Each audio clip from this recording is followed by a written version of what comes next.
नमस्कार दोस्तों, एक बार फिर से स्वागत है आपका बीएस टेक्निकल एजुकेटर चैनल पर। और आज इस लेक्चर में हम कवर करेंगे हमारा चैप्टर 3 एलिमेंट ऑफ कॉस्टिंग। तो इसका लास्ट पार्ट है, उसको कवर करेंगे। और अब तक हमने इसमें कवर कर लिया था कि जो डिफरेंट एलिमेंट ऑफ कॉस्टिंग है उन सभी को, कॉस्ट की जो लैडर है उसको देख लिया था, उसमें क्या क्या कंपोनेंट हैं सारे हमने, डायरेक्ट मटेरियल, डायरेक्ट लेबर और डायरेक्ट एक्सपेंसेस या डिफरेंट जो ओवरहेड्स हैं उनको हमने इसमें कवर कर लिया था। और ये ओवरहेड किस तरह से हम किसी प्रोडक्ट को एट्रीब्यूट करेंगे, कैसे उसको चार्ज करेंगे प्रोडक्ट पे, वो डिफरेंट मेथड हमने यहाँ पर देख लिए थे। और आज हम इस चैप्टर को बिल्कुल क्लोज कर देंगे, है ना। काफ़ी टाइम हो गया पार्ट 2 डले हुए, तो आज इसको करते हैं। तो इसमें देखिएगा यहाँ तक हमने कर लिया था जो डिफरेंट जो मेथड्स हैं ओवरहेड्स के, किस तरह से हम ओवरहेड जो कॉस्ट हैं उसको प्रोडक्ट के ऊपर डालेंगे, ये मतलब था।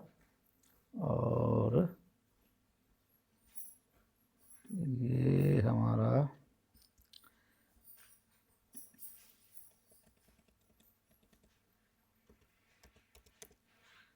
तो ये हमने कर लिया, ठीक। इसको तो इसमें फिर हम बात करते हैं, ये डिफरेंट जो ओवरहेड्स के जो तरीके थे हमने कर लिए थे, तो इस पे हम नहीं जाएंगे अभी। इसका लास्ट एक देख लेते हैं, यूनिट रेट मेथड।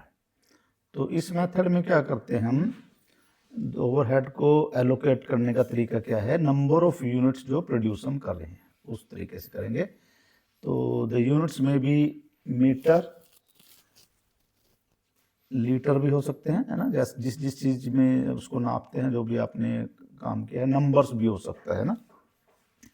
तो this method is suitable for the production of one kind of item, ठीक है जी। तो overheads per unit is equal to total overheads divided by total quantity produced. तो एग्जांपल भी है इसमें, ओवरहेड एक्सपेंसेस मान लीजिएगा ये आपके पास आ गया 1 लाख आ गया, और प्रोडक्शन हो गया 1000 यूनिट्स का। तो अगर 1000 प्रोड्यूस करने के लिए आपको मतलब 1 लाख का खर्चा आ रहा है ओवरहेड एक्सपेंसेस में, तो एक प्रोडक्ट पे वो कितना जाएगा, तो आपने सिर्फ इतना ये काम कर देना है, 1 लाख को 1000 से डिवाइड करके 100 रुपये आपका आ जाएगा ओवरहेड पर यूनिट। तो ये खर्चा उसमें जोड़ देंगे, ठीक है जी। तो ये आपका खर्चे में चला जाएगा। फिर उसके बाद है प्रोसीजर फॉर कॉस्टिंग, ये हमने सारा देख ही लिया है क्या करना है उसमें। तो ये डिफरेंट जो आपका कॉस्टिंग डिपार्टमेंट है, वो सभी डिपार्टमेंट से जो कॉस्ट के कंपोनेंट है वो डाटा कलेक्ट करेगा और उसको इस तरह से जोड़ देगा, ठीक है जी। तो ये सारे कंपोनेंट हम ऑलरेडी कर चुके हैं, direct material cost, direct labour cost, factory expenses, administrative expenses, sales expenses. To find the total cost of product all the cost और expenditure mentioned above are added, तो इनको जोड़ देंगे। फिर आता है यहाँ पे डेप्रिसिएशन। डेप्रिसिएशन क्या चीज़ है, डेप्रिसिएशन क्या चीज़ है, इसको एक बार थोड़ा सा समझने की ज़रूरत है। तो डेप्रिसिएशन जो है भैया, अभी कोई आपने मशीन ली, कोई प्लांट लिया, कोई मान सपोज कि आपकी कार ही है ना, तो उसकी वैल्यू में रिडक्शन होता रहेगा, है ना। और एक दिन उसका जो है वैल्यू ख़त्म हो जाती है, इस तरह से हम कहें तो स्क्रैप वैल्यू हो जाती है। तो उसको कवर करने के लिए हम डेप्रिसिएशन भी चार्ज करते हैं। तो यहाँ पे हम करेंगे डेप्रिसिएशन के किस तरह से वैल्यू है उसकी ख़त्म हो रही है, तो वो तरीके हम देखेंगे। तो depreciation refers to the reduction in value of plant, machinery और equipment over time due to usage, wear and tear, obsolescence, rusting और अदर फैक्टर्स। तो ये डेप्रिसिएशन का ये हो गया, डेप्रिशिएट हो गई, एक होता है अप्रिशिएट, एक होता है डेप्रिशिएट, है ना। इसमें वैल्यू जो उसकी ख़त्म होती चली जाएगी, कम होती चली जाएगी। तो उसको हमने इसको अलग संदर्भ में, इसमें हम कॉन्टेक्स्ट में आप इसको समझना। तो इसको यहाँ पे क्यों कर रहे हैं ना, तो ये भी हम कॉस्ट जो ये है ये भी प्रोडक्ट पे डलेगी, जो प्रोडक्ट प्रोड्यूस कर रहे हैं उस पर ये कॉस्ट जाएगी। तो डेफिनेशन क्या है, ये होने पड़ी इसकी एक और डेफिनेशन हम देखते हैं। Depreciation is the decrease in value of fixed asset caused by wear and tear, obsolescence और passage of time, आप इस तरह से लिख सकते हो। तो ये भी क्या है, जो वैल्यू कम हो रही है, तो इसको इन टर्म्स ऑफ मनी हम देखेंगे। और फिर उसके बाद it is considered part of overhead expenses and included in production cost. यहाँ पे ये समझने की जरूरत है इसको, कि जो इसको हमने ओवरहेड में कंसीडर करना है, ओवरहेड एक्सपेंसेस में। तो depreciation is calculated annually at a fixed rate and spread over the useful life of the asset. ये चीजें थोड़ा सा पॉइंट्स जो हैं ध्यान से देखें एक बार। It is considered part of overhead expenses and included in production cost. Depreciation is calculated annually at a fixed rate and spread over the useful life of the asset. ये पॉइंट आपने ध्यान से देखिए। उसके बाद causes क्या है depreciation के, है ना, क्या कारण हो सकते हैं। तो इसमें कि भी मशीनरी की वैल्यू कम क्यों होती चली जाती है। जैसे आपने आज 10 लाख की खरीदी है, तो आज की वैल्यू, उसकी बुक वैल्यू मान लीजिएगा 10 लाख है, तो नेक्स्ट ईयर उस मशीन की क्या वैल्यू होगी, है ना। तो क्यों कम होगी, वो कोई पुरानी होगी। जैसे आप आज कार, कोई 10 लाख की कार खरीद रहे हो, तो नेक्स्ट आपके पास, इसको थोड़ा सा इस तरह समझिए, जैसे आपने इंश्योरेंस उसका ले रहे हो, तो आपकी जो है आज 10 लाख की वैल्यू लगेगा, तो नेक्स्ट ईयर जब आप करोगे तो उस कार की वैल्यू को जो कम दिखाएंगे, जैसे, हाँ, नेक्स्ट ईयर और जाओगे और कम हो जाएगी वैल्यू, नेक्स्ट ईयर जाओगे और कम हो जाएगी वैल्यू। इस तरह से ये डेप्रिसिएशन उस पर लगता रहता है। वैल्यू मतलब इन टर्म्स ऑफ मनी ही समझेंगे उसको। ऐसे तो नहीं कार में ये हो गया वो हो गया, तो मनी पैसे में खरीदा था तो पैसे के हिसाब से वो उस पर डेप्रिसिएशन लग के पता चलता रहेगा आज कार की वैल्यू इतनी है, आज कार की वैल्यू इतनी है, इस तरह से, है ना। तो ये एक तरह से इसको डेप्रिसिएशन को समझने की जरूरत है। तो कॉजेज क्या है डेप्रिसिएशन, ये हम इसको थोड़ा सा बस ज़्यादा डिटेल में नहीं देखते, इसको यहाँ पे देखते हैं। तो depreciation of fixed assets occurs due to several factors. ये फैक्टर्स इसमें फिजिकल डिटेरियोरेशन, तो फिजिकली जो है उसकी डिटेरियोरेशन उसमें आ गया, तो टूट फूट होगी इस तरह से ना। इस तरह से जो सेकंड पार्ट है, wear and tier caused by friction और इम्पैक्ट, ये भी एक उसका रीजन है। एक्सपोजर टू वेदर कंडीशंस, है ना, इस वेदर की वजह से रस्टिंग होगी या कुछ इस तरह का हो गया, ये भी एक कारण है कि हम इसकी वैल्यू जो है वो कम करें। या जैसे अभी हमने physical deterioration, wear and tier caused by friction और इम्पैक्ट, ये आ गया। Action of chemical agents, acid वगैरह से खराब होगी या दूसरे केमिकल से वो खराब होगी चीज़। नेग्लिजेंस और डेफर्ड मेंटेनेंस, आपने उसको, उसकी मेंटेनेंस को या तो नेग्लेक्ट कर दिया, या आप उसको, जैसे 6 महीने में कोई होनी थी, आपने उस पर ध्यान नहीं दिया, आप साल में करवा रहे हो, तो मेंटेनेंस पे आपने ध्यान नहीं दिया, उसकी वजह से। ऑब्सोलेंस या बिकम आउटडेटेड, टेक्नोलॉजिकली आउटडेट होगी चीज़ कोई, ठीक है, ये है। या उसका कोई बेटर वर्जन आ गया है, तो ये ऑब्सोलेंस में आ जाएगा। Inadequacy, asset no longer sufficient for needs, तो इन मतलब जो भी उसकी फंक्शनैलिटी थी वो अब आपके लिए, आपकी ज़रूरतों की, जो भी आप प्रोडक्ट बना रहे हो उसके लिए वो सफिशिएंट नहीं है मशीन, ये भी एक चीज़ है। या एक्सीडेंट में मशीन कुछ हो गया, टूट फूट होगी इस तरह से, या दोबारा से हम ऑब्सोलेंस, ये 2-3 बार आ गया, चलो खैर एक बात, कोई बात नहीं। तो इसको हम यहाँ से हटा देते हैं, ऑब्सोलेंस को यहाँ से, है ना, ये हमने इसको। तो वैसे तो एक्सीडेंट भी फिजिकल डिटेरियोरेशन में भी आज कंसिडर कर सकते हैं, चलिएगा, खैर कोई बात नहीं, इसको आप रख सकते हो। तो उसके बाद इसको कैलकुलेट कैसे करना है, क्योंकि अभी हमने ये कहा ना, जो भी डेप्रिसिएशन है, जो वैल्यू कम होती जा रही है, तो अभी करते क्या है अभी, ये चीज़ें हम, ये इसलिए है कि भी आपने मशीन पे आज खर्चा कर लिया, तो जैसे जैसे वो ख़त्म होती चली जाएगी, आपको उसको दोबारा से खरीदना भी है ना, रिकूप कहीं इसको कह सकते हो आप, मशीन आपको नई भी खरीदनी है तो उस तरह से हम पैसा ये चार्ज करते रहेंगे। ठीक है, मशीन का खर्चा समझ लो, एक तरह से हम यहाँ से निकाल रहे हैं जो आपने उस पर इन्वेस्टमेंट की है ना, तो वो आप प्रोडक्ट पे डालते रहेंगे। अगर आप ये चीज़ें नहीं डालोगे तो यानी कि आप प्रोडक्ट को ध्यान से उसमें रेट जो है वो जोड़ने पड़ेंगे। अगर नहीं जोड़ते तो आप लॉस उठाओगे एक तरह से, तो ये चीज़ें इसमें जोड़ना पड़ेगा। तो चलेगा जी, ये कुछ हैं physical deterioration, wear and tear जो डेप्रिसिएशन के कारण हैं। तो इनको थोड़ा सा डिटेल में आप लिख सकते हो एक्सपेंड करके, हेडिंग है ये, तो इसको आप लिख लेंगे।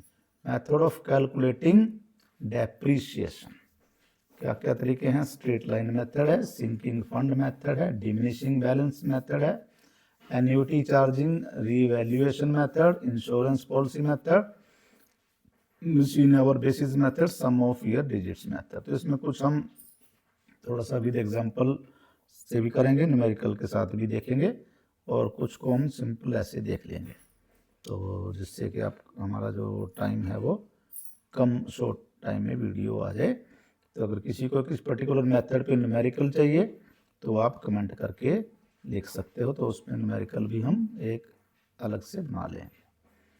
तो पहला मेथड है हमारा स्ट्रेट लाइन मेथड। एक चीज़ समझ में आ गई ना कि हम डेप्रिसिएशन का जो भी है पैसा जो डेप्रिसिएट हो रहा है वो हम उस पर लगाएंगे, प्रोडक्ट में ऐड करेंगे वो कॉस्ट, ओवरहेड एक्सपेंडिचर इसको मान के। तो स्ट्रेट लाइन मेथड में क्या करते हैं, fixed amount of depreciation is charged annually, the asset's cost is spread evenly over its useful life. तो फार्मूला इसका, तो D is equal to C minus S बटे N। D है डेप्रिसिएशन पर ईयर, और C क्या है, initial cost of the asset, और S क्या है, scrap value at the end of useful life, and number of years of useful life. A machine is purchased for 6,40,000, installation and commissioning cost जो है उसकी ₹14,000 है।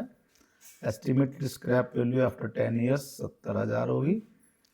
तो स्टेप 1 टोटल फिक्स्ड कॉस्ट कितना हो गया, इंस्टॉलेशन के भी चार्ज उसमें जोड़ेंगे, तो 6,40,000 प्लस 14,000, ये 6,54,000 उसका ये आपके पास आ जाएगा C, जो हम कह रहे हैं ना initial cost of the asset. उसके बाद फार्मूला आप लगाएंगे, D इज इक्वल टू, क्या फार्मूला है हमारा, इसको देखेंगे फार्मूले को, तो यहीं पे इसको हम ठीक भी करते रहेंगे जहाँ पे ठीक करने की ज़रूरत है। तो ये हम इसको ठीक कर लेंगे, ये कर लेंगे, और यहाँ पे ये आ गया, और इसको भी हम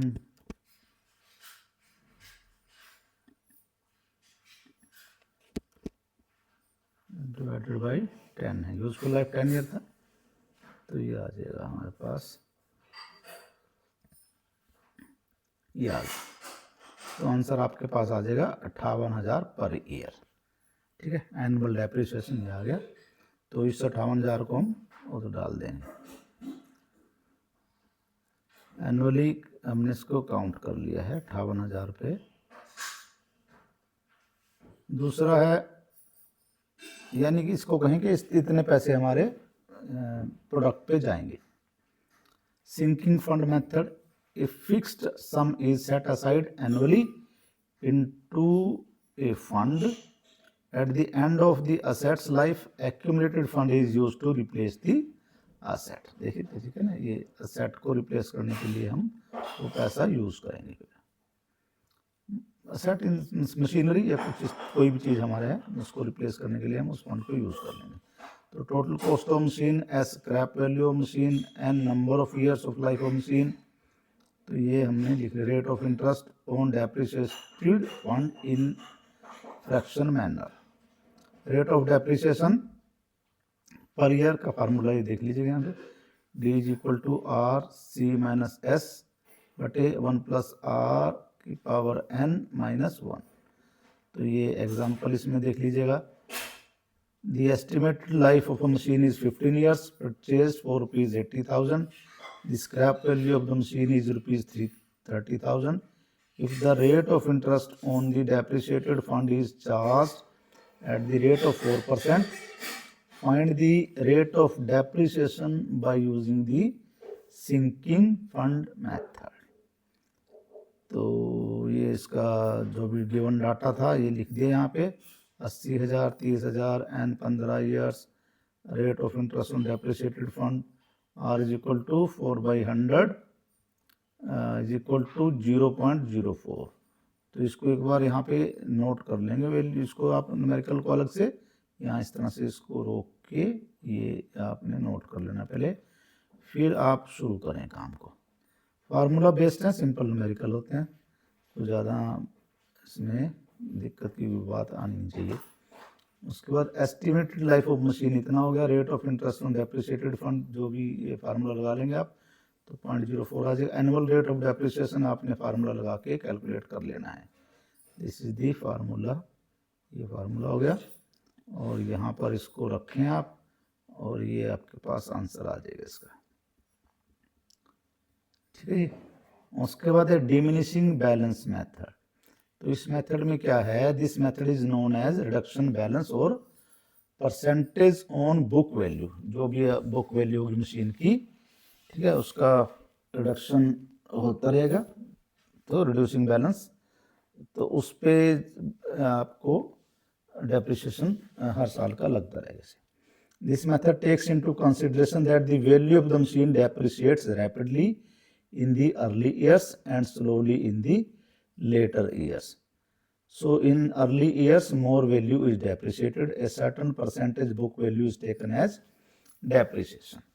तो शुरू में इसमें से कुछ जो वैल्यू है वो कम करके ही लिखेंगे। तो चलिएगा, initial cost of machine, S scrap value of machine, N estimated life of और life span of the machine in years, fixed percentage to calculate yearly depreciation on book value। तो ये फार्मूला आप इस तरह से यूज कर लें, x is equal to 1 minus S बटा सी और 1/n इसकी पावर सारे की। तो s क्या है इसमें, स्क्रैप वैल्यू हुई, और c क्या था हमने, initial cost of the machine. ये रख के आप इसको कैलकुलेट करेंगे। Machine was purchase rupees 50,000, 5 lakh है, 5 lakh with estimated life of 10 years. The scrap value of the machine is rupees, ये है आपका 1 लाख आ जाएगा।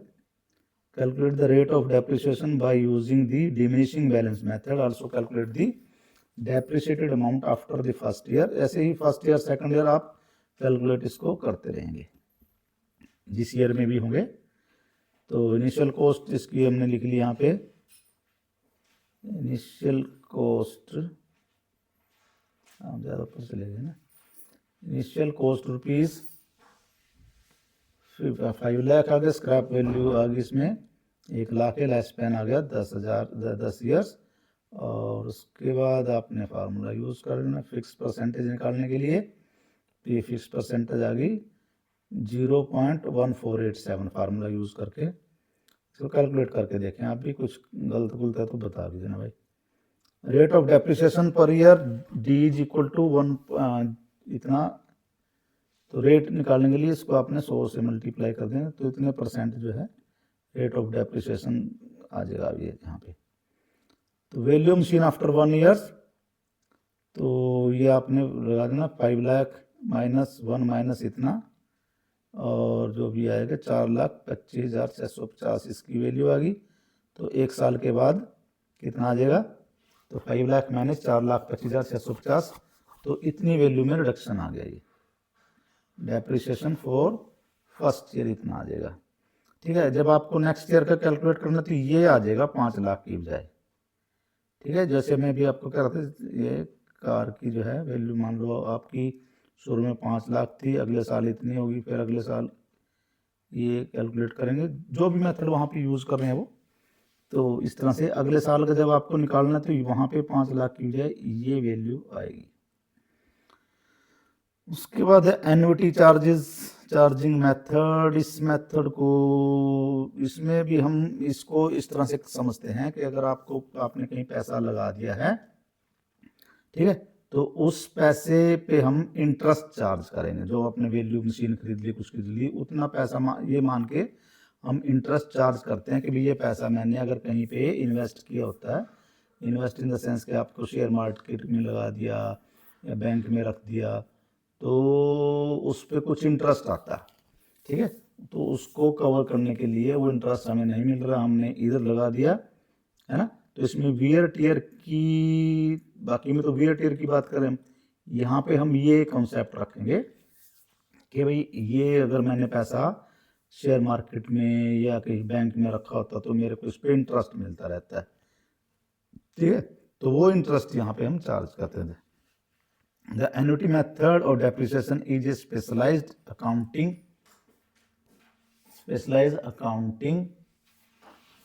approach that treats an asset as an investment. Unlike other methods that only consider the physical wear and tear, this method accounts for the interest that could have been earned if the money used to buy the asset had been invested elsewhere. It most commonly used for long-term asset with a fixed duration such as lease etc. कोई हमने पट्टे पे कोई चीज़ ली है इस तरह से, या कोई लैंड इम्प्रूवमेंट का कोई प्रोजेक्ट है, इस तरह से इसको एन्युटी चार्जिंग उस पर हम करते हैं। तो इसमें क्या करते हैं, interest is charge annually on the cost of the machine using the reducing balance method. Depreciation is calculated considering both the cost and interest factor. उसके बाद है रीवैल्यूएशन मेथड। रीवैल्यूएशन मेथड में क्या करते हैं, this method the asset is revalued at the end of each year. The difference between the book value and the revalued value is charged as depreciation. तो वही अभी इस साल में शुरू में 5 लाख वैल्यू थी, अंत में कितनी होगी, तो उन दोनों का जो डिफरेंस आएगा तो उसको हम करेंगे।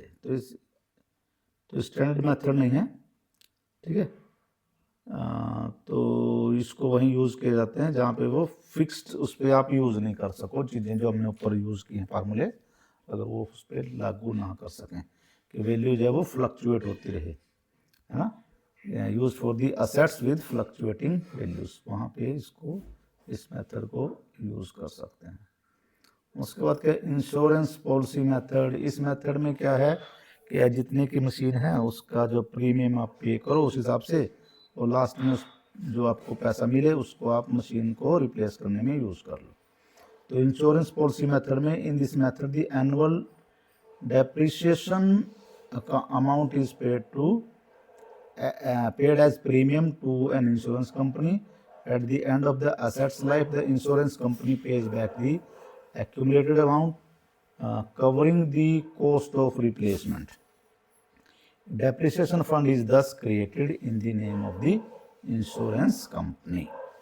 तो इसका एक छोटा सा न्यूमेरिकल है, इसको देख लें आप simply.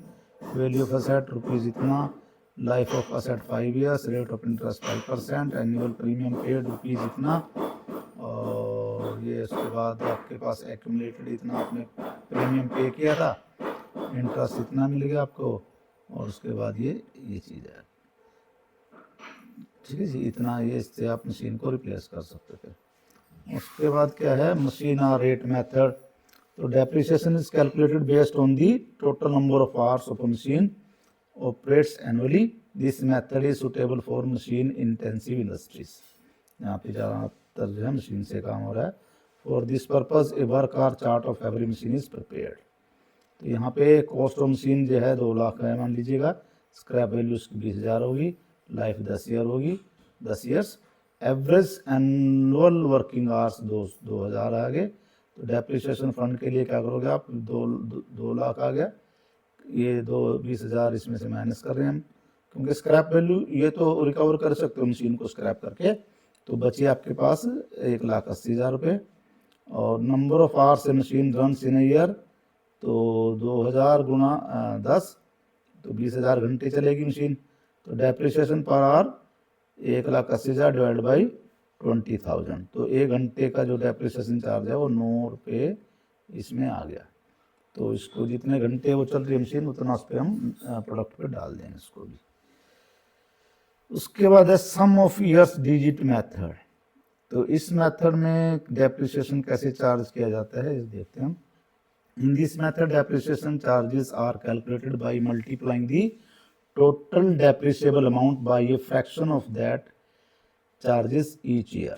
Numerator, number of years of life remaining at the beginning of the year. Denominator, sum of digits of the total life years. This method results in higher depreciation in early years and lower charges in the later years. तो ये आ गया। तो example देखते हैं यहाँ पे एक ये, इस एग्जाम्पल को करते हैं। फर्स्ट ईयर कॉस्ट कितना हो गया आपका 2 लाख हो गया, और सैलवेज वैल्यू स्क्रैप वैल्यू आपकी 25,000 आ गई। एस्टिमेटेड लाइफ 5 साल का था।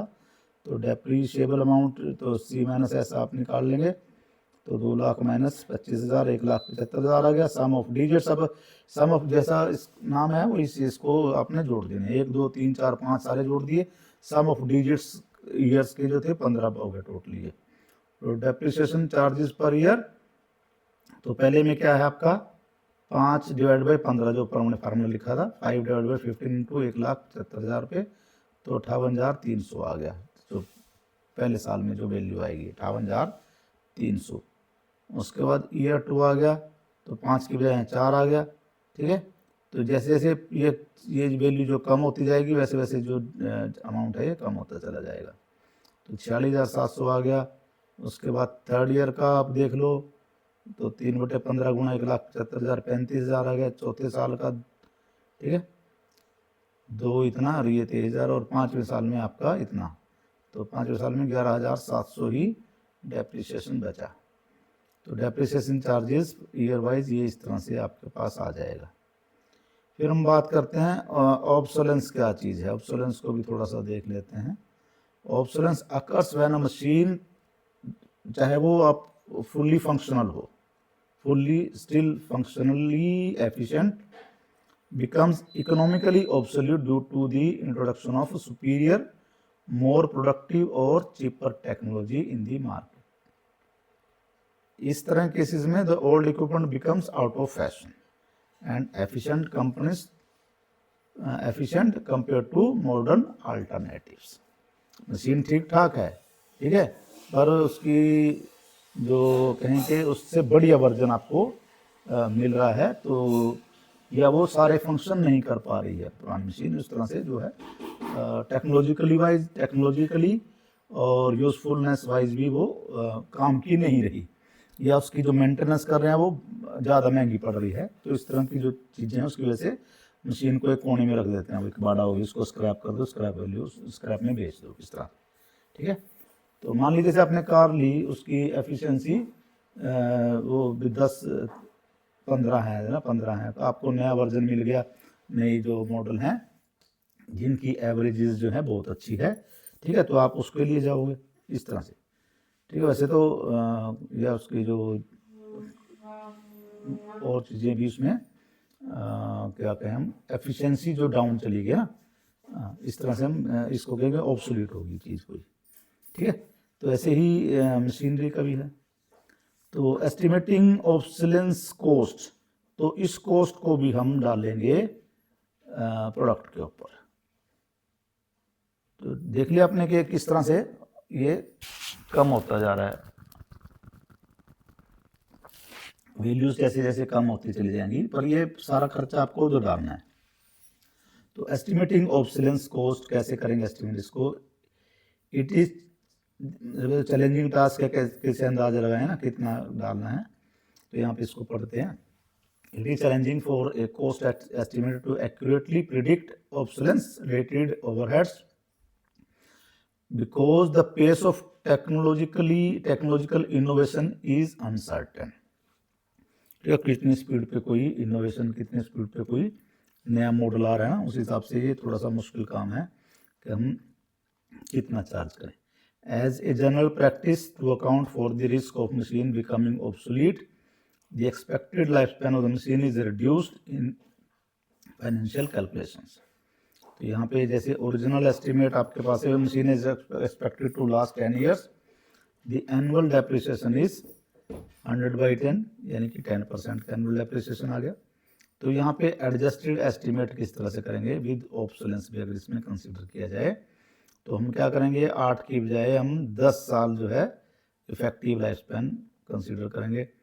तो उसकी वजह से क्या हो जाएगा, 100/8, तो ये 12.5% जो है ये रेट उसका आ गया डेप्रिसिएशन का। तो obsolescence cost, the specific charge for obsolescence is the difference between the new and old rates. 12.5% minus 10% is equal to ये भैया 2.5% आएगा ना, 2% लिखा एक, तो 2.5% एनुअली ये चेंज आ गया। ऑब्सोलेंस के साथ करते हैं, अगर आप ऑब्सोलेंस कंसीडर नहीं करते फिर 10% है, ऑब्सोलेंस है तो 2.5% आपको एनुअली डेप्रिसिएशन इस पे चार्ज करना पड़ेगा। तो की टेक अवे क्या है यहाँ पे, obsolescence forces a faster write off higher depreciation of asset to reflect their reduced economic usefulness. Interest on capital and idleness cost, तो ये कैसे चार्ज करना है ये भी देखने की बात है। तो इंटरेस्ट ऑन कैपिटल, आपने जो भी पैसा लगाया है, चाहे तो आपका इंटरेस्ट पे है, चाहे ओनर का अपना पैसा है, तो उस पे भी तो इंटरेस्ट चार्ज करना पड़ेगा। अगर आप ऑलरेडी इंटरेस्ट पे कर रहे हो बैंक का तो वो भी तो डालना पड़ेगा, है ना, प्रोडक्ट की कॉस्ट के ऊपर। नहीं डालेंगे तो फिर कहाँ से आएगा, तो वो भी इस पर डालेगा। तो interest on capital, the capital invested in industry should earn interest and this interest is considered part of the cost of production. ये भी कॉस्ट ऑफ प्रोडक्शन पे डलेगा इंटरेस्ट, जो भी आप पे कर रहे हो, या आपका खुद का पैसा है आप इंटरेस्ट अर्न कर सकते थे ना, वो भी वहीं पे डलेगा उस पर। The rate of interest may vary depending on time and place. Cases में क्या हो सकते हैं, borrowed capital हो सकती है, if capital is borrowed, the interest paid to the lender is treated as a cost. Owner's capital है, if the capital is invested by the owner, interest is charged at the prevailing market rates, जो भी rate चल रहा हो उसके हिसाब से आएगा ये।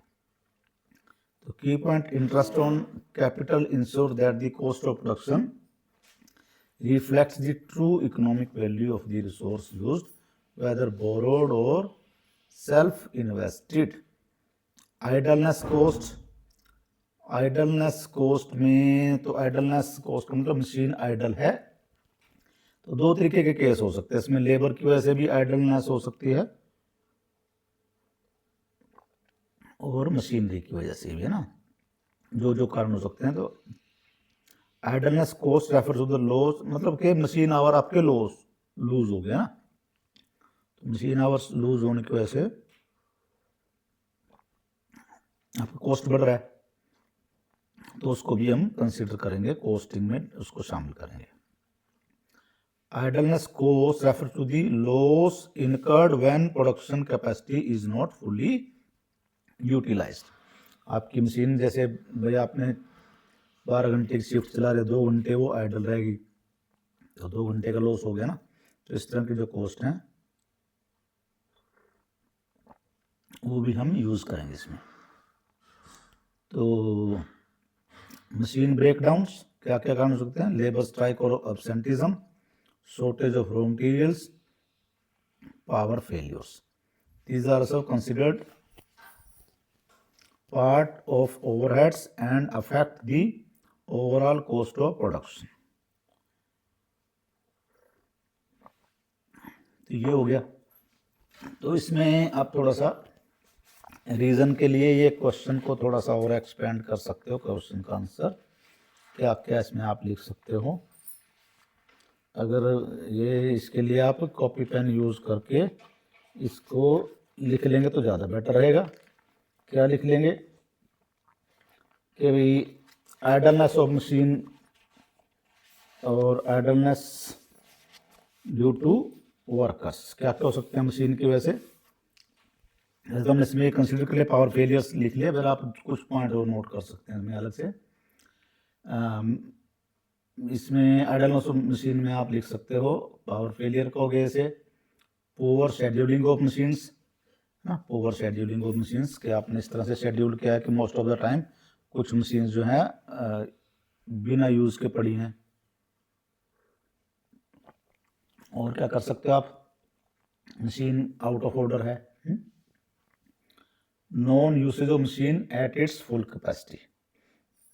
ठीक है भाई, आप 100 पीसेस पर आवर बना सकती थी, आप उससे 50 ही ले रहे हो, है ना, इस तरह की चीजें हो सकती हैं। मास एब्सेंटिज्म और स्ट्राइक बाय दी वर्कर्स, थोड़े पॉइंट जो हैं एक दूसरे से इंटर रिलेटेड ही रहेंगे। या मटेरियल की नॉन अवेलेबिलिटी की वजह से मशीन बंद पड़ी है ना, ये रीजन हो सकता है। या कोई एक्सीडेंट हो गया है ना, इसकी वजह से मशीन आपकी बंद पड़ी है।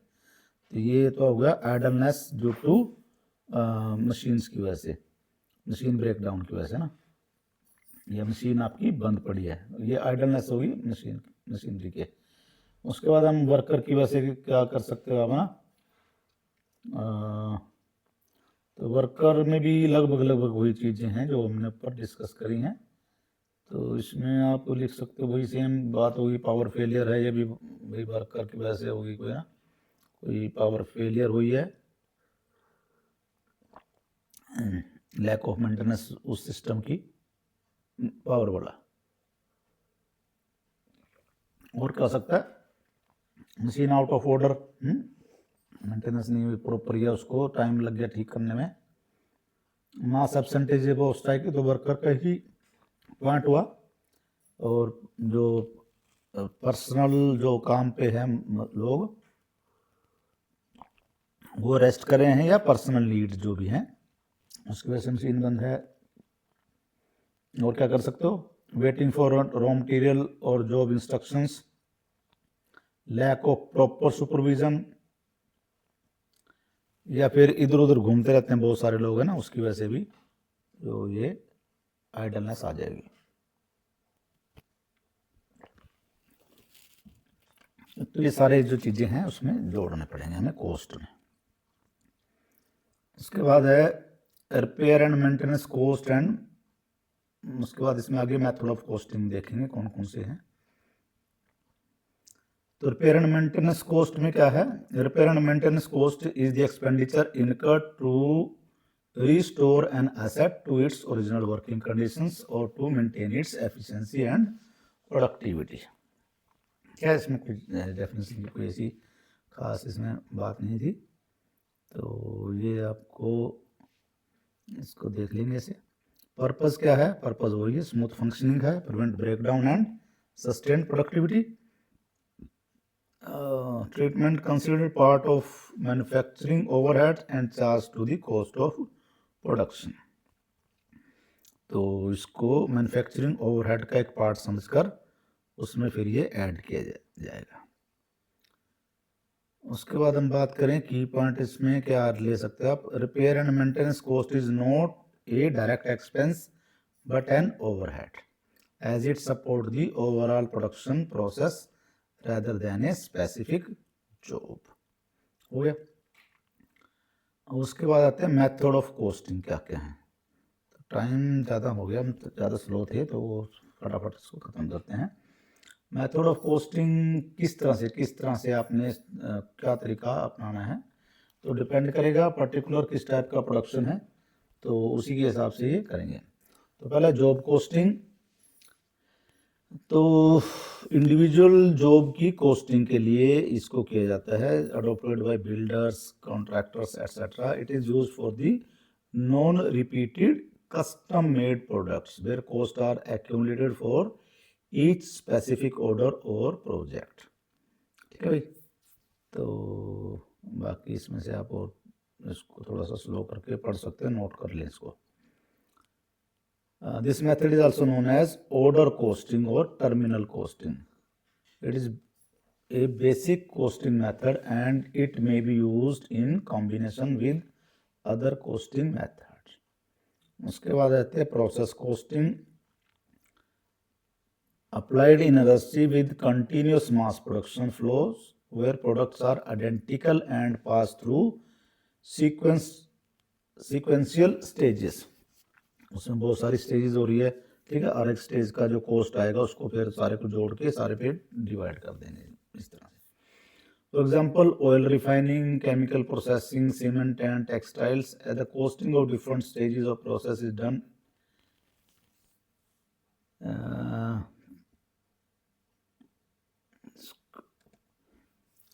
so the comparison of cost of various stages can be done. तो ये तो चलो एक ये हो गया प्रोसेस कॉस्टिंग में जो डिफरेंट स्टेजेस की थी वहाँ पर इसको अलग अलग प्रोसेस की हम जो कॉस्टिंग है वो करते हैं. Batch costing, a variation of job costing where cost are calculated for a specific batch और group of identical products rather than a single unit. ऐसी दवाइयों की कंपनियां हैं, फार्मास्यूटिकल और clothing manufacturing, it is an extension of, ये हटा देते हैं हम लोग पर यूज कर लेंगे है ना इसको. फिर यूनिट कॉस्ट और unit costing used when product is uniform and standardized, allowing companies to easily calculate the cost per single unit of output. ठीक है, तो ये आ गया माइनिंग का है, ब्रिक मेकिंग है, सीमेंट प्रोडक्शन है, इस तरह से. Contract costing similar to job costing, उसी को हमने नीचे अलग से लिख लिया है, but reserve for long term large scale projects such as the construction of bridges, roads or buildings where the costs are tracked per contract. Multiple costing used in complex industries that manufacture intricate products made of many different components. It combines two or more of the above method to account for different parts of the production process. ऐसा automobiles हो गया, computer etcetera. ये आज ही नहीं. उसके बाद हम देखते हैं कुछ शॉर्ट क्वेश्चंस हैं, ज़्यादा नहीं हैं, थोड़े थोड़े ही करेंगे हम. Define cost accounting. Cost accounting is a system that records all expenditure incurred in the production of goods or services in order to ascertain the cost of each unit or production. ये हमने ऊपर सारे पढ़ लिए हैं, इस definition को यहाँ से दोबारा हमने इसमें लिख दिया इस तरह से.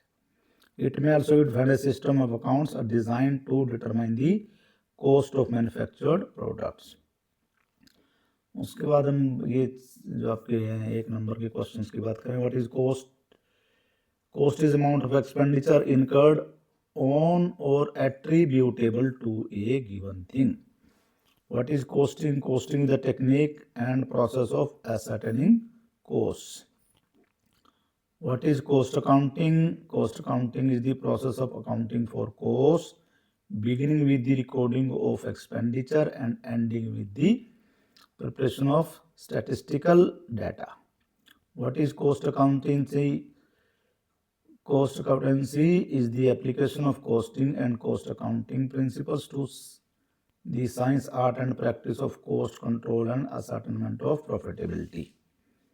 Objectives of cost accounting क्या क्या है? ये हमने 9 पॉइंट वहाँ थे, तो ये 4 एक इसमें से 4-5 यहाँ पे हमने लिख दिए. ठीक है. ascertainment of cost control, ascertainment of profit, presentation of information for managerial decision making. तो ये इसके कॉस्ट काउंटिंग होंगे. कॉस्ट सेंटर क्या है? ये cost centre is a location, person और item of equipment for which costs are ascertained and used for cost control. Profit center is a segment of business activity responsible for both revenue and expenses. Cost unit. A cost unit is a unit of product, service or time in relation to which cost is ascertained. What is conversion cost? Conversion cost is equal to direct wages plus direct expenses plus factory expenses.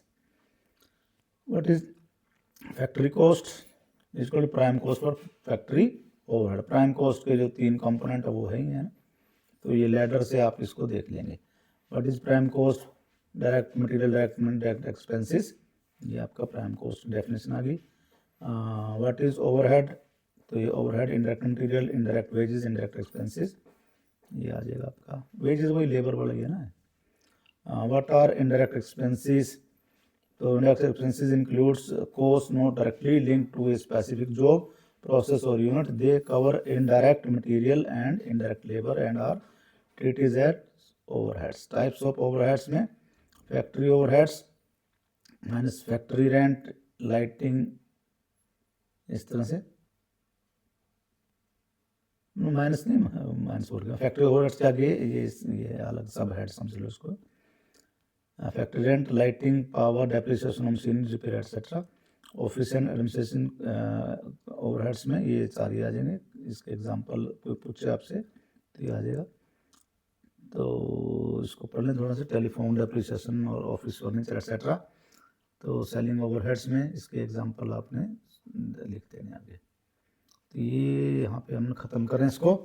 हमने बहुत ज़्यादा time ले लिया है, चलिए कोई बात नहीं, टाइम तो लगेगा ही जो है।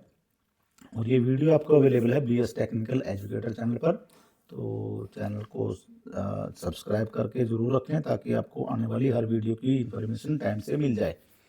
और दूसरा, वीडियो को पूरा देखें अगर इसको समझना है कॉन्सेप्ट को, चीज़ों को। अदरवाइज तो जैसे मर्जी आप चाहो कर सकते हो। वीडियो को देखें भी, लाइक भी करें और फर्दर शेयर भी करें। Thank you for watching the video.